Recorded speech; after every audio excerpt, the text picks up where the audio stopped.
We welcome in one of our longtime colleagues and good friends, Dave McCann, to react on this unforgettable, monumental day within BYU athletics. Dave, it's been a long road for BYU to get to this Power 5 spot. In fact, let's walk through it, shall we? How did BYU get to this point? It's amazing when you think about, just on our own selfish side alone of BYU TV. 11 years ago when we announced that the school was going independent, we were over in the band room at the football stadium because it was the biggest room that we could find. ESPN was there, big to do. Then we went over to the Harris Fine Arts Center basement and taped, it might have been a 2-hour special, maybe the first that we've done on all of that stuff. And now we get through independence, and here we are today going into the Big 12. We have our own building.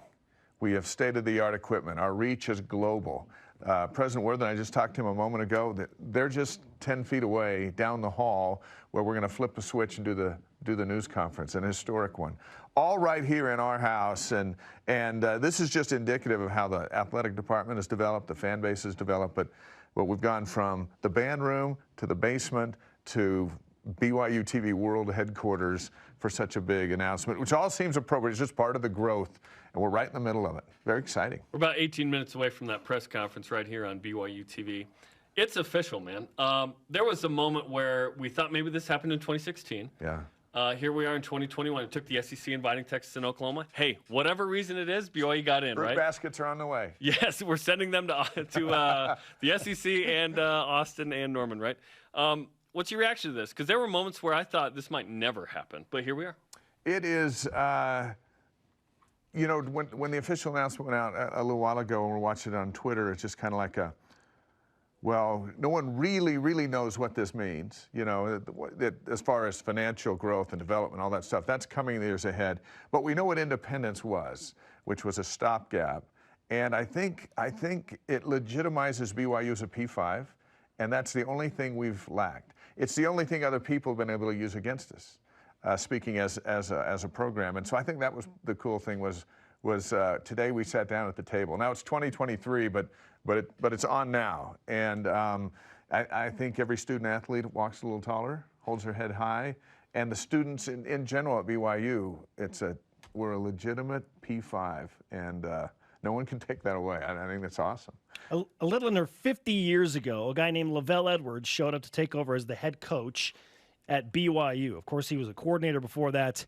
He wasn't sure what he was inheriting, and thus began this long trajectory now from 1972 and hopefully having a winning record to BYU as a legitimate and official Power 5 member. 49 years ago, Dave. Incredible. You have to wonder what the great Lavelle Edwards would say about today. I ran into Patty yesterday at lunch and got her up to speed on things and smiled from ear to ear, and we talked about how Lavelle really is the patriarch of all this stuff that's taking place today.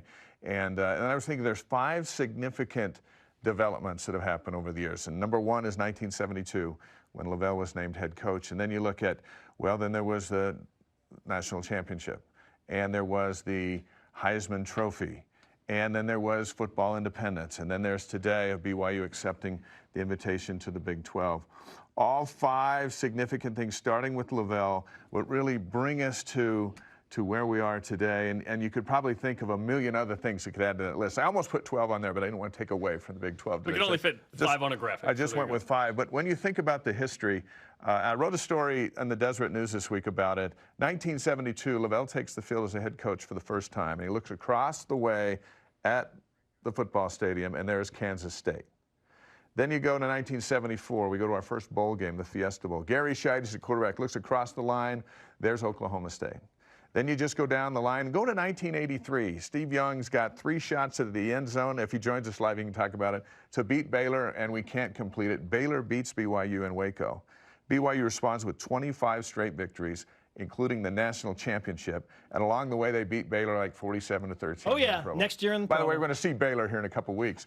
But then you just keep going down the line. You go to Oklahoma, beating Oklahoma. The Cotton Bowl. Oh, yeah, the Cotton Bowl. Yeah. Kansas State, first New Year's Day Bowl. Then you look at Oklahoma, and you're just like, we've been dating for years. This marriage might seem rushed because it all came out in the last couple of weeks. But these two have been courting each other for the longest time, including day one for Lavelle Edwards. And I just thought, you know what?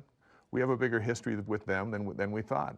The Big 12 and BYU and the thought process of great people in the Midwest and the Plains is very similar to the thought processes of the BYU fan base.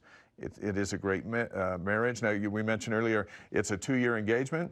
Now, on campus, bishops don't recommend 2-year engagements, but I think we can make an exception here and enjoy life in the West Coast Conference for the other sports for 2 more years, knowing that the big fish is around the corner. And then for football, finish this year with our P5s. Next year's a great schedule for a team that's all coming back.